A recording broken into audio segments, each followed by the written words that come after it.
मरकुस 10 उसका 46 से 52, मरकुस 10 उसका 46 से 52। तो ये भी पढ़ लें।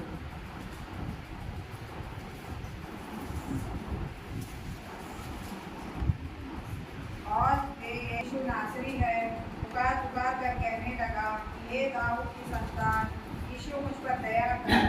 बहुतों ने उसे डांटा कि चुप रहे, पर वह और भी पुकारने लगा कि हे दाऊद का संतान, मुझ पर दया कर। तब यीशु ने ठहर कर कहा, उसे बुलाओ। और लोगों ने उस अंधे को बुलाकर उससे कहा, ढाढ़स बाँध, उठ, वह तुझे बुलाता है। वह अपना कपड़ा फेंक कर शीघ्र उठा और यीशु के पास आया। इस पर यीशु ने उससे कहा, तू क्या चाहता है कि मैं तेरे लिए करूं? अंधे ने उससे कहा, हे प्रभु, यह कि मैं देखने लगूं। तब यीशु ने उससे कहा, चला जा, तेरे विश्वास ने तुझे चंगा कर दिया है। और वह तुरंत देखने लगा और मार्ग में उसके पीछे हो गया। आइए हम प्रार्थना करें। हे पिता परमेश्वर के स्मरण के धन्यवाद। पिछले एक हफ्ते के बाद तुमने हमें एक बार और के चरणों में आके ये शुक्रिया अदा करने को धन्यवाद। हे पिता परमेश्वर, उन दिन के बाद आज तेरे समुद्र में वचन में खड़ा हूँ। मुझे आशीष दे पिता कि मैं इस वचन को अच्छे से पढ़ सकूँ, और यहाँ जो भी जितने भी लोग उपस्थित हैं उनको भी आशीष दे पिता कि वो अच्छे से सुन सके पिता और ग्रहण कर सके पिता। हम यहाँ से निकल के एक बढ़ते हुए आदमी के रूप में जा सके पिता। हे पिता परमेश्वर, तेरा ये वचन 30 गुना 60 गुना 100 गुना फल लाने वाला है। एक बार फिर सबको चरण सब कुछ आसपास के वातावरण को अपने निर्माण में एक बार फिर सबको चरण मिला तो स्थापना को एक बार फिर पूर्ण प्रभु यीशु मसीह के बदले नाम हमारे पास करूँगा। आमीन। देखिए, ये जो वचन है वो हम बहुत बार जो पहले ऐसे नज़दीक आता है तो हम सुन चुके हैं, हर साल रिपीट कर करके सुनते हैं, ठीक है। और अभी अपन एवंगेलियन में ये वचन पढ़े, ठीक है। तो मैंने ये वचन इसीलिए लिया क्योंकि मुझे जब मैं ये वचन पढ़ रहा था तो मुझे कुछ पॉइंट्स या जब मनन करना शुरू कर बोले तो ये वचन बोलना है तो जब मनन का कुछ पॉइंट्स मेरे दिमाग में स्ट्राइक हुए इसको लेके, इस भाग को लेके, वो मैं आपके सामने रखना चाहूँ। कुल मिला के 4 पॉइंट्स हैं जो मेरे दिमाग में मेरे मन में स्ट्राइक किया। वो उसमें से पहला पॉइंट है the origin of his faith. उस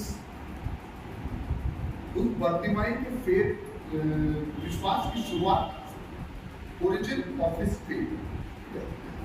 मैं पर्सनली बहुत ज़्यादा खुश था या इम्प्रेस था उसके फेथ को देख के, क्योंकि बाइबल में हम देखते हैं इससे पहले उसका जिक्र कहीं नहीं है ना। यीशु मसीह ने बहुत सारे आश्चर्य कर्म किए और भूतों को जलाया, जो अपन आगे अपन रेफरेंस में पढ़ेंगे, बहुत सारे मिरेकल्स किए, पर ये सब वो देख नहीं पाया। ये सब, इन सब के बारे में उसने कभी सुना नहीं, क्योंकि वो अपने ही टेंशन में, अपने ही जीवन में जो पूरा अंधकार में था उसमें वो जी रहा था, ठीक है। तो हम देखते हैं क्योंकि वो अंधा था, उसको सिर्फ यही चिंता थी कि वो आज के दिन वो क्या करेगा, आज की रात वो क्या खाएगा, या यही सब नॉर्मल चिंताएं थी, और कुछ ज़्यादा बड़ी चिंताएं नहीं थी। उसको ये चिंता नहीं थी कि उसको ये नहीं पता था, या ये चिंता नहीं थी कोई मेरे को आगे ठीक करे, वो ये जानता भी नहीं, या उस टाइम एरिगो से कोई एक भविष्यवक्ता या यीशु मसीह उस टाइम वहाँ जाने वाला था, वो भी नहीं जानता। वो वहाँ बैठा था अपना भीख मांगा, बस वही कर रहा था। उसको बस ये चिंता थी कि मुझे आज कुछ भी मिले, जितना मिलता है उसका मैं खाना खाऊं और अपना पेट भरूं। अकेले, क्योंकि वो अकेले था, अपना पेट भरने का उसको चिंता था। वो ये सोच ही लिया था कि उसको आगे आने वाले 5-10 मिनट में या आने वाले कुछ टाइम में क्या होने वाला है, वो ये नहीं सोचा, ठीक है। तो वो उसको कैसे पता चला कि जो वहाँ से गुजरने वाला है वो भविष्य रखता है या वो परमेश्वर का जन है, उसको कैसे पता चला? तो हम कुछ मिरेकल्स जो यीशु मसीह ने किए उसके बारे में, कोई मेरे पढ़ते हैं मरकुस 1:42। देखो यहाँ पे वो एक कोड़ी को शुद्ध करने का या एक कोड़ी को ठीक करने का वो रेफरेंस है, ठीक है। तो ये पहला मिरेकल था, या ये पहला मिरेकल था जिसके बारे में उसने सुना या लोगों को बात करके सुना, क्योंकि उस टाइम बहुत लोग थे, ठीक। दूसरा आप पढ़ेंगे मार्क 2:12। वह उठा तुरंत हाथ उठाकर सबके सामने से निकल कर चला गया। इस पर सब चकित हुए और परमेश्वर की बड़ाई करके कहने लगे, हमने ऐसा कभी नहीं देखा। ये दूसरा मिरेकल है जिसके बारे में उसने सुना, लोगों से बात करके सुना, उसने कभी नहीं देखा। वो अंदर वो अपनी लाइफ में बिजी, उसने कभी नहीं देखा। पर ये दूसरा मिरेकल होगा जिसके बारे में उसने सुना। जो बिब्लिकल स्कॉलर्स लोग कहते हैं, उन लोगों का ये मानना है कि बाइबल में कहीं भी ऐसा नहीं लिखा कि बर्तिमाई को इससे पहले पता था कि यीशु मसीह क्या बोलते हैं ये आश्चर्य कर्म करता है, उसने चमत्कार किया है, ऐसा कुछ भी उसको पता नहीं, उसको ये भनक भी नहीं है ना। तो वो सिर्फ उसको एक ही जरिया है सुनने का, वो लोगों की बातें सुन सकता है, उसके आसपास लोग जो बात कर रहे हैं वो सुन सकता है। एक और रेफरेंस के बारे में हम पढ़ेंगे, मार्क 3:15। मार्क 3:15। और दुष्टात्माओं के निकलने का अधिकार रखने। देखिए पहले तो कोड़ से एक कोड़ी को चंगा किया, उसके बाद एक लंबे के रोगी को खाट उठा के चलने को बोला, अब तीसरा है दुष्ट आत्मा को निकालना। तो इन तीनों में हम देखते हैं बहुत ज्यादा भीड़ इकट्ठा हुई। तो हो सकता है इसके थ्रू पता चला हो कि ऐसा कोई, या उसने सुना हो कि ऐसा कोई आदमी है जो लोगों को चंगा कर सकता है ना। एक और रेफरेंस पढ़ेंगे, मार्क 5:25। मार्क 5:25। एक स्त्री जिसको 12 वर्ष से लहू बहने का रोग था। देखो इस मिरेकल में भी बहुत ज्यादा भीड़ था, और एक स्त्री जिसको 12 वर्ष से लहू बहने का रोग था, वो आप पीछे जाके उसके वस्त्र को छू लेती और वो चलने लगी, वहां भी भीड़ था। तो इसके थ्रू भी उसको कुछ हिंट होगा या कुछ पता चला। पर इन मिरेकल्स के अलावा भी बहुत सारे मिरेकल्स जो यीशु मसीह ने किए, जिसके बारे में उसने जाना और जिसके बारे में वो सुन सकता है, ठीक है। पर उसका इन सब मिरेकल से डायरेक्टली कोई लेना देना नहीं, ना तो वो वहाँ उपस्थित था, ना वो उसके आसपास था, ना उसका शिष्य था, कुछ नहीं। वो सिर्फ अपने ही दुनिया में घिरा हुआ इंसान था। तो उसको कैसे पता चला, है ना। मेरे हिसाब से उसको ऐसे पता चला होगा जब यीशु मसीह यरीहो से जा रहा था, तो उसके अंतरात्मा से एक आवाज आई कि यहाँ से तेरा छुटकारा मिल सकता है, तेरे को तेरी आंखें मिल सकती। उसके लिए सबसे बड़ा प्रॉब्लम ये था कि उसको आंखें चाहिए। मेरे हिसाब से तो ऐसा होगा कि उसको एक इंट्यूशन हुआ होगा, यहाँ से जो भी यहाँ से आएगा, चाहे वो कोई महेश्वर हो या कोई दूसरा आदमी, उसके थ्रू उसको आंखें मिल जाए, उसका उद्धार हो जाए, उसको सैल्वेशन मिल जाए। तो उसको अंतर आत्मा की आंखों से उसको ये पता चल गया। इस तरह उसको पता चल सकता है, नहीं तो हम बाइबल में देखते कोई ऐसा रेफरेंस नहीं है जिससे उसको पता चले कि जिससे उसको पहले से पता हो कि यीशु मसीह चंगाई देता है। अब दूसरा पॉइंट आते हैं। पहला पॉइंट तो हो गया अपना the origin of his faith, उसका विश्वास कहाँ से शुरू हुआ। दूसरा point the response of his faith, उस फेथ का उसको जवाब करना, उस फेथ का उसको जवाब करना। हम जानते हैं कि फसह का पर्व बहुत निकट था। फसह मनाने ही यीशु मसीह यरीहो होते हुए यरूशलेम जा रहा, और वो बहुत अच्छे से जानता था कि फसह के बाद क्या होने वाला। फसा के बाद उसका दिन खत्म होने वाला है या उसकी मृत्यु होने वाली है, वो अच्छे से और वो उसी चिंता में जा रहा है।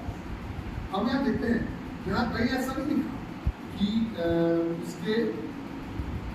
उसके साथ भीड़ चली। आप इसका शुरू वाला भाग पढ़ेंगे 46 और 47 पढ़ेंगे तो वे यरीहो में आए, और जब वक्त और उसके चेले और एक बड़ी भीड़ यरीहो से निकलती थी, तब तिमाई के पुत्र बर्तिमाई एक अंधा भिखारी बस। तो यहाँ हम देख रहे हैं वो और उसके चेले, उसके नजर में वो और उसके चेले ही बस जा रहे हैं। उसको ये नहीं पता कि आसपास भीड़ है कि नहीं। भीड़ उसको देख के उसके पीछे चल। क्यों? क्योंकि यीशु मसीह के मन में सिर्फ यही था कि फसह के बाद क्या होगा, फसह के बाद जो हो रहा है, होने वाला है, उसके बारे में सोच रहा था। तो वो इसी चीज के टेंशन में था कि फसह के बाद मैं पकड़वा जाऊंगा और मेरे को क्रूस पे चढ़ाया जाएगा। उसके बाद जो सिचुएशन होने वाला है उसको वो सोच रहा था। तो उसके आसपास क्या हो रहा था उसको कुछ भी नहीं था। तो हम देखते हैं वो अननोन था, जो भी उसके आसपास चल रहे थे, उसको सिर्फ इतना पता था कि वो और उसके चेले बस चल रहे थे। तो पर इस अंधे आदमी के लिए ये तो एक मौका था, क्योंकि वो तो सुन रहा था कि लोग बातें कर रहे थे और बहुत सारे पैरों की आवाज उसको सुनाई दे रही थी। वो समझ गया कि यहाँ कोई भीड़ इकट्ठा हो रही है या मेरे सामने से कोई भीड़ जा रही है ना। तो वो लोगों से पूछता है क्या हो रहा है, क्या हो रहा है। तो लोग बताते हैं कि यीशु मसीह जा रहा है। तो यीशु मसीह जा रहा है करके उसको पता है, अब पता चल। तो वो अपने टॉप वॉइस पे चिल्लाता, अपने टॉप वॉइस पे चिल्लाता कि दाऊद की संतान मुझ पर दया है ना। तो अपने टॉप वॉइस पे चिल्लाता है। तो वो देखता है, वो ये नहीं सोचता कि अरे क्या होगा, इतने भीड़ में वो मुझे सुनेगा कि नहीं, इतने भीड़ में वो मेरी तरफ ध्यान देगा कि नहीं, ये सब वो नहीं सोचता। वो सिर्फ उसको एक वो चाहिए था, एक टाइम चाहिए था कि वो चिल्ला सके। वो ना तो ये देखा था कि बहुत लोग खड़े हैं, उसकी आवाज वहां तक पहुंचेगी कि नहीं, वो ये सब कुछ नहीं। वो सिर्फ अपने टॉप वॉइस में चिल्लाया। वो ये सोच के चिल्लाया कि इसका रिजल्ट पॉजिटिव होगा। हम भीड़ को देख के क्या करते हैं, हमको किसी को भीड़ से बुलाना है तो हम जोर से चिल्लाएंगे, वैसे ही इसने चिल्लाया। तो इस सेकंड पॉइंट से हमको ये पता चलता है उसके अंदर विश्वास था कि यीशु मसीह पलट के मेरे को जवाब देगा, इसलिए उसने चिल्लाया। उसको कोई फॉर्मल इन्विटेशन नहीं चाहिए कि कोई मुझे इनवाइट करे या कोई मेरे को पकड़ के ले जाए तब मैं उसके सामने बोलूं जाके, ऐसा उसको नहीं चाहिए। उसको सिर्फ मौका चाहिए था कि वो चिल्ला सके। चाहे वो तो यहाँ सड़क पे चिल्लाया, हो सकता है अगर यही हादसा चर्च में हुआ रहता, सिनेगॉग में हुआ रहता, तब वहां भी वो चिल्ला, वहां भी वो जोर से चिल्ला और अपनी आवाज वहां तक पहुंचाने की कोशिश कर। या इससे हमको क्या सीखते हैं? हमको ये सीखते हैं, हमको बाइबल में बहुत सारा इन्विटेशन दिया, बहुत सारी इन्विटेशन दी गई है जिससे हम उसके करीब आ सकते हैं, हम उसके सम्मुख जा सकते हैं, हम उसके साथ रह सकते हैं। जैसे हम पढ़ेंगे मत्ती 11:28।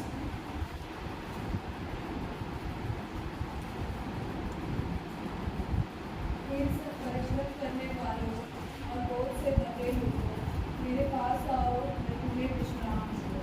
देखिए यहाँ पे यीशु मसीह फॉर्मल अपने को बुला रहा है, ये परिश्रम और बोझ से दबे हुए लोगों, मेरे पास आओ, मैं तुम्हें विश्राम दूंगा, मैं तुम्हें आराम दूंगा, रेस्ट दूंगा। और हम जा रहे हैं क्या? नहीं। एक और पढ़ेंगे यशायाह 55:1।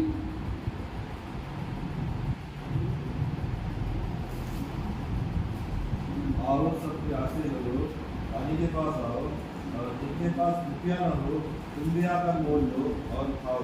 रात मत और दूध बिना रुपये और बिना दाम भी आकर ले।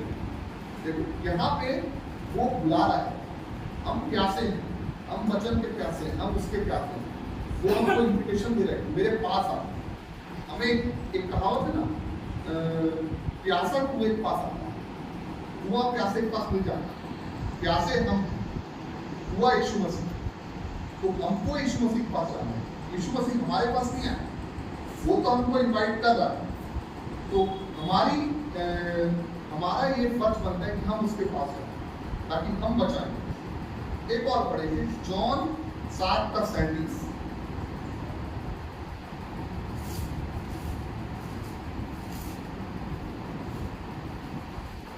फिर बातों के अंतिम दिन जो मुख्य दिन है, यीशु खड़ा हुआ और पुकारकर कहा, यदि कोई प्यासा हो तो मेरे पास आकर पी। देखो यहाँ भी वो बुला रहा है, वो इनवाइट कर रहा है, कोई प्यासा हो तो मेरे पास आके पिए। पर हम जा रहे हैं नहीं जा रहे, वहाँ के लोग गए हैं नहीं गए, उन लोग वहाँ इग्नोर करते हैं, अरे छोड़ो क्या मतलब है ना। तो हम यहाँ देखते हैं एक और पढ़ेंगे रेवलेशन 22:17, प्रकाशित वाक्य 22:17। और आत्मा और डुंगरी दोनों कहती है, आ, और सुनने वाला भी कहे कि आ। और जो प्यासा हो वह आए, और जो कोई चाहे वह जीवन का जल सीप में पिए। देखो अभी तक यीशु मसीह के थ्रू हमको इन्विटेशन मिला, अब पवित्र आत्मा के थ्रू भी अपने को इन्विटेशन मिला। कोई प्यासा हो तो वो आए कि हमको जीवन का जल सेब में मिले। हमको इतना सारा इन्विटेशन है, पर जो ये अंधार थी, जो प्रतिमाई था, उसको इन्विटेशन था क्या? नहीं था। वो बीच में घुस सकता था क्या? नहीं घुस सकता। वो इन सब से अज्ञान था। वो सिर्फ ये, उसका मकसद ये नहीं था वो यीशु मसीह का चेला बने या यीशु मसीह के साथ हुए, ऐसा कोई मकसद नहीं था। वो सिर्फ ये सोच रहा था कि इसको कैसे अपनी आंखें मिले। उसका एक ही मकसद था कि वो देख सके। इसीलिए वो बिना कोई इन्विटेशन, लोगों के मना करने के बावजूद, लोग मना कर रहे हैं कि परेशान मत कर, तू सता मत उसको, ये सब मना कर रहे हैं, पर उसके बावजूद भी वो अपने फुल टॉप वॉइस में चिल्लाता है। और इन्विटेशन ना मिलने के बाद भी वो बिन बुलाए मेहमान के रूप में उस भीड़ में शामिल होना चाहता है। तो तीसरा पॉइंट हम यहाँ देखते हैं, द क्राई ऑफ फेथ, विश्वास की चिल्लाहट, विश्वास रूपी चिल्लाहट, है ना। जैसे ही उसने सुना कि यीशु मसीह आ रहा है, यीशु मसीह वहां से गुजर रहा है, तो उसने पूरे विश्वास से चिल्लाया, पूरे विश्वास से चिल्लाया। उसके मन में एक बार के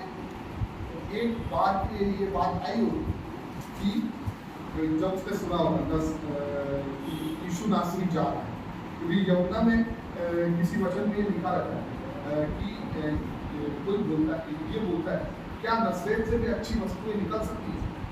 क्योंकि यीशु मसीह खुद बोलता है कि भविष्यवक्ता अपने घर में आदर नहीं था। और हो सकता है कि इजराइलियों का इतिहास ये कहता हो कि नासरत से अब तक कोई भी अच्छी वस्तुएं नहीं मिली, अच्छा चीज हुआ नहीं। तो इसमें वो बोलता है, क्या नासरत से कोई अच्छी वस्तुएं मिलती है? पर उसका ये मतलब नहीं कि वो यीशु मसीह को विश्वास नहीं किया, वो फिर भी चिल्लाया और जोर से चिल्लाया। और लोगों के शांत करने के बावजूद भी चिल्लाया कि यीशु मसीह दाऊद की संतान मुझ पर दया कर। और हम देखते हैं उसके जो विश्वास का जो चिल्लाहट है, विश्वास, उसका फल क्या है? उसका फल ये हुआ कि यीशु मसीह का, यीशु मसीह ने रुक के वहाँ पे उसको बुलाया। अब उसको बुला के उसने आगे क्या किया वो अपन आगे पॉइंट पे देखेंगे। द ओबीडियंस ऑफ फेथ, उसके विश्वास का परिणाम उसको क्या मिला, उसके विश्वास का फल उसको क्या मिला। हम देखते हैं बर्तिमाई यहाँ पे उसको बुलाया और बर्तिमाई तुरंत सब चीज छोड़ के अपने जो कपड़ा वो लपेटा हुआ था उसको छोड़ के वहाँ भागा। और वो एक बार भी ये नहीं सोचा अरे ये किसी और के लिए बुला रहा होगा, ये किसी और के लिए होगा, ये किसी और को बुला रहा होगा, अपने साथियों को बुला रहा होगा, ऐसा उसने नहीं सोचा। एक बार यीशु मसीह ने बुलाया, उसको लेकर लोगों के साथ वो चले गए। लोगों के हेल्प की जरूरत नहीं पड़ी, कपड़ा फेंका और भाग के चले गए। और वहां जाके वो क्या पूछा, यीशु मसीह क्या पूछा, तो तुम क्या चाहते हो, तुम क्या चाहते हो मैं तुम्हारे लिए करूं। तो उसने ये नहीं बोला अरे ऐसा चाहिए, मेरे को आशीर्वाद चाहिए, ऐसा कुछ नहीं। उसने ये बोला कि मुझे सिर्फ मेरी आंखें चाहिए, मेरी आंख सही करो। क्योंकि हम यहाँ पढ़े थे मत्ती 11 का 28।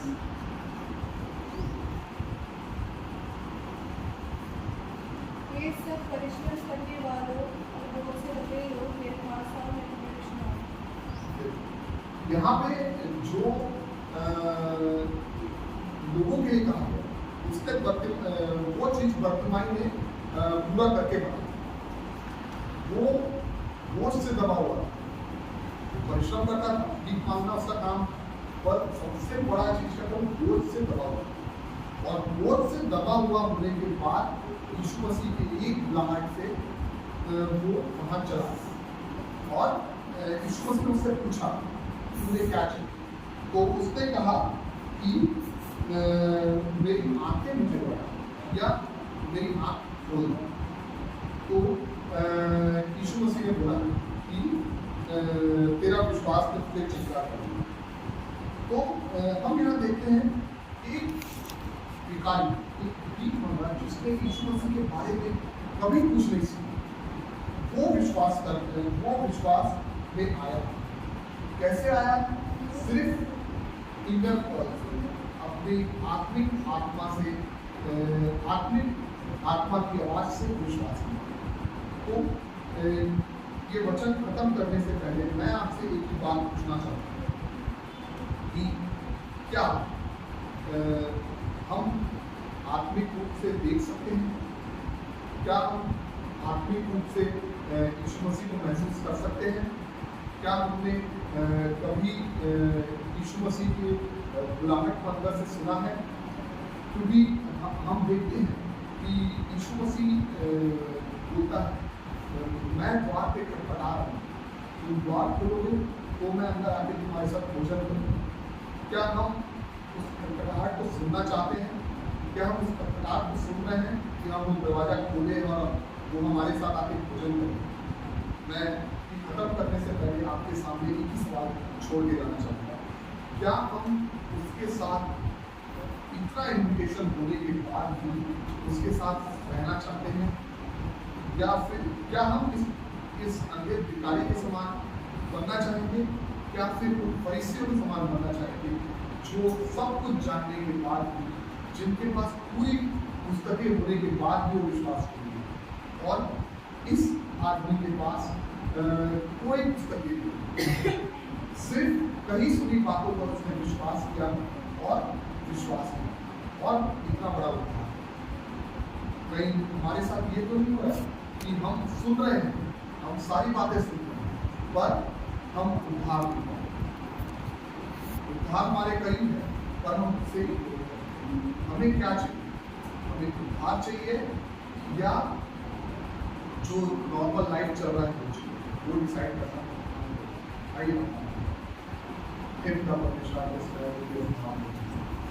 परमेश्वर तूने हमें एक बार फिर हमारे पिता तूने हमें इस कहानी से समझाया कि हमारे पास बहुत सारी इन्विटेशन हैं पर हम उस पर ध्यान नहीं दे रहे, हमारी अंतरात्मा उस पर ध्यान नहीं दे रही।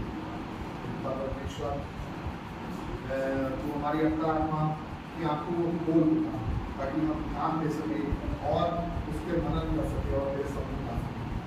तू हमें तू दाऊद की संतान है और तू हमारी आंखों को खोल कि हम तेरे चरणों में आ सकें और चंगाई और सैल्वेशन पा सकें।